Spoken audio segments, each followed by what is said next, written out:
தினமும் ஒரு தேன்துளி.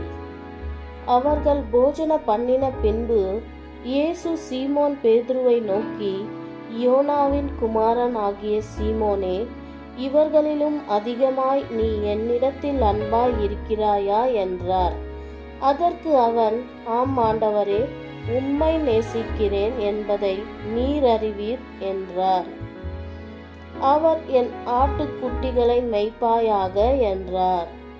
இரண்டாம் தரம் அவர் அவனை நோக்கி, யோனாவின் குமாரன் ஆகிய சீமோனே, நீ என்னிடத்தில் அன்பாய் இருக்கிறாயா என்றார்.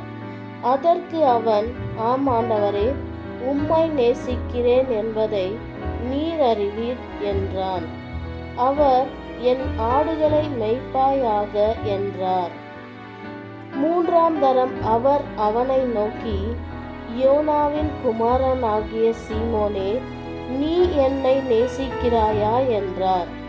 என்னை நேசிக்கிறாயா என்று அவர் 3 தரம் தன்னை கேட்டபடியினால் பேதுரு துக்கப்பட்டு, ஆண்டவரே, நீர் எல்லாவற்றையும் அறிந்திருக்கிறீர், நான் உம்மை நேசிக்கிறேன் என்பதையும் நீர் அறிவீர் என்றான்.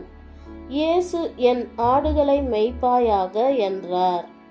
நீ முதிர் வயதுள்ளவன் ஆகும்போது உன் கைகளை நீட்டுவாய், வேறொருவன் உன் அறையை கட்டி உனக்கு இஷ்டமில்லாத இடத்திற்கு உன்னை கொண்டு போவான் என்று மெய்யாகவே மெய்யாகவே உனக்கு சொல்கிறேன் என்றார். இன்ன விதமான மரணத்தினாலே அவன் தேவனை மகிமைப்படுத்த போகிறான் என்பதை குறிக்கும்படியாக இப்படி சொன்னார்.